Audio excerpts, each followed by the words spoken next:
दोस्तों, आज के इस वीडियो में बात करेंगे भारतीय संविधान की महत्वपूर्ण कड़ी प्रस्तावना। और इस टॉपिक से लगभग सभी प्रतियोगिता परीक्षाओं में एक या दो सवाल जरूर बनते हैं। तो जो पिछले प्रतियोगिता परीक्षाओं में पूछे गए सवाल हैं उन्हीं से संबंधित बिंदुओं को आज के इस वीडियो में जानेंगे, इसलिए इस वीडियो को लास्ट तक आप जरूर देखें। प्रस्तावना शब्द है वह अमेरिका से लिया गया है और प्रस्तावना की जो भाषा है वह ऑस्ट्रेलिया से ली गई है। संविधान के जो स्रोत हम भारत के लोग, यानी कि संविधान की जो प्रस्तावना है उसमें लोक शब्द प्रस्तावना में एक बार प्रयुक्त हुआ है, जबकि संविधान की जो शक्ति है वह सर्वोच्च शक्ति जनता में निहित है। लोकतंत्रात्मक शब्द भारत में अप्रत्यक्ष लोकतंत्र को चुना गया है, यानी कि सीधा प्रतिनिधित्व जनता के द्वारा किया जाता है। इसके लिए लिंकन के द्वारा एक परिभाषा भी दी गई है कि जनता का जनता के द्वारा और जनता के लिए शासन लोकतंत्र कहलाता है।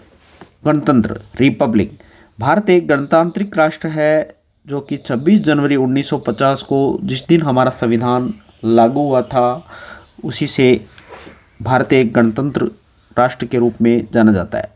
अगला शब्द है पंथ निरपेक्ष और धर्मनिरपेक्ष, जो कि दोनों शब्दों को कई बार हम दुविधावश अलग अलग मान लेते हैं, एक ही मान लेते हैं, जो कि अलग अलग शब्द माने गए हैं। समाजवाद, ये सरकार की प्रकृति पर निर्भर है। समाजवाद शब्द प्रस्तावना में दे रखा है, ये सरकार की प्रकृति के बारे में बताता है। उद्देश्य, इसका उल्लेख प्रस्तावना में किया गया है। उद्देश्य का उल्लेख प्रस्तावना में है। न्याय, प्रस्तावना में 3 तरह के न्याय की बात की गई है। पहला है सामाजिक, आर्थिक और राजनीतिक न्याय, और इसे आप एक वर्ड याद कर ले, SAR। सामाजिक, आर्थिक और राजनीतिक न्याय की बात प्रस्तावना में की गई है, यानी 3 तरह के न्याय की बात प्रस्तावना में की गई है। और न्याय का अन्य उल्लेख नीति निर्देशक तत्व अनुच्छेद 38 में भी किया गया है।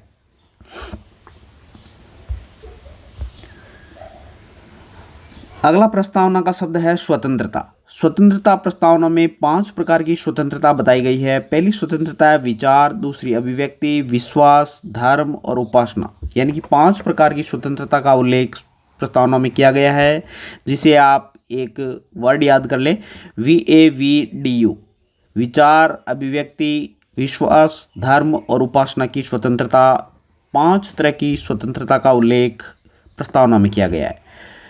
अभिव्यक्ति की स्वतंत्रता, जो कि प्रस्तावना में स्पष्ट उल्लेख कर रखा है, उसका उल्लेख मूल अधिकार, समानता के अधिकार अनुच्छेद 19 में इसका भी उल्लेख कर रखा है। यानी कि इसको कोरिलेट करके भी कई बार प्रतियोगिता परीक्षाओं में पूछ लेते हैं कि प्रस्तावना के अलावा अभिव्यक्ति की स्वतंत्रता का उल्लेख कहाँ कर रखा है, तो मूल अधिकार के समानता के अधिकार अनुच्छेद 19 में कर रखा है। अगला अवसर की समानता और प्रतिष्ठा, प्रस्तावना के अलावा मूल अधिकार अनुच्छेद 16 में लोक नियोजन में अवसर की समता में कर रखा है। तो ये शब्द आपको ध्यान रखने होंगे, क्योंकि प्रतियोगिता परीक्षाओं में ऐसा कई बार होता है कि कोरिलेट किया जाता है। अगला शब्द है बंधुत्व, इसका उल्लेख प्रस्तावना में कर रखा है। स्वतंत्रता, समानता और बंधुत्व, ये फ्रांसीसी क्रांति के नारे थे।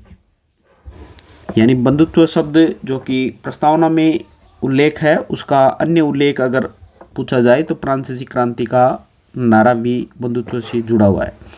बंधुत्व का अन्य उल्लेख मूल कर्तव्य 51 में भी बंधुत्व का उल्लेख कर रखा है।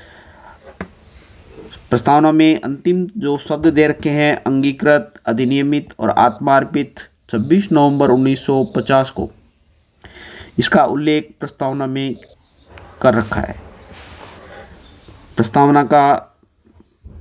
प्रस्तावना में एक शब्द आ रखा है भारत। भारत शब्द प्रस्तावना में 2 बार उल्लेख हुआ है। हम भारत के लोग भारत को, यानी कि ये सवाल भी पूछा जा चुका है कि भारत शब्द का प्रस्तावना में कितनी बार उल्लेख हुआ है, तो 2 बार उल्लेख हुआ है। 42वां संविधान संशोधन 1976 प्रस्तावना में 1 बार संशोधन हुआ था और उस समय 3 नए शब्द प्रस्तावना में जोड़े गए थे। कौन कौन से शब्द थे? पंथ निरपेक्ष, समाजवाद और अखंडता शब्द 42वां संविधान संशोधन, जिसे मिनी संविधान के रूप में भी जाना जाता है, उस समय जोड़े गए थे। प्रस्तावना का महत्व है, यानी प्रस्तावना के संबंध में कई विद्वानों ने अलग अलग अपनी परिभाषा दी है। तो उसे जान लेते हैं। प्रस्तावना संविधान की आत्मा।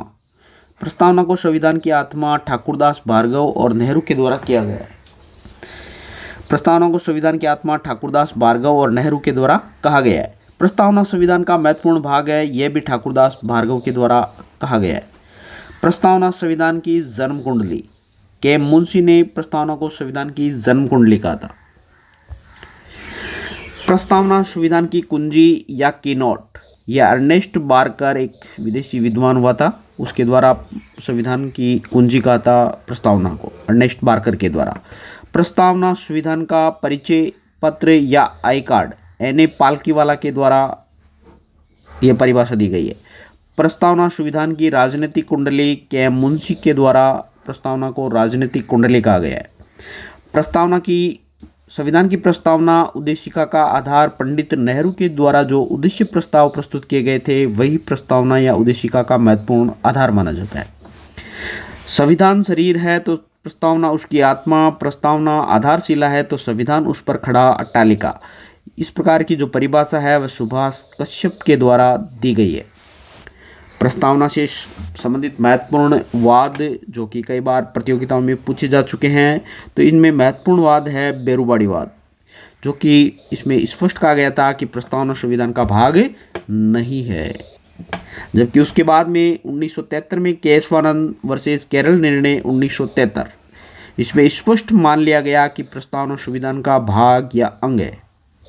तो ये सवाल आपको जरूर ध्यान में होना चाहिए कि कौन से वाद में नहीं माना गया था और कौन से भाग में मान लिया गया था। बेरुबाड़ीवाद में प्रस्तावना को संविधान का भाग नहीं माना गया था, जबकि केशवानंद भारतीवाद में 1973 में संविधान का भाग मान लिया गया था। और प्रस्तावना में संशोधन संविधान की तरह किया जा सकता है। उसके बाद में एक वाद आया था SR Bombay versus union of India 1994 में। इसमें प्रस्तावना संविधान की आधारभूत संरचना माना गया था। तो इस प्रकार प्रस्तावना से संबंधित महत्वपूर्ण बिंदु थे। आगे प्रस्तावना जो संविधान है वह हमारा 26 नवंबर 1949 को बनकर पूर्ण रूप से तैयार हो गया था, लेकिन उसे लागू 26 जनवरी 1950 को लागू किया गया था। और इसी कारण भारत 26 जनवरी 1950 से ही गणतंत्र राष्ट्र के रूप में जाने लगा।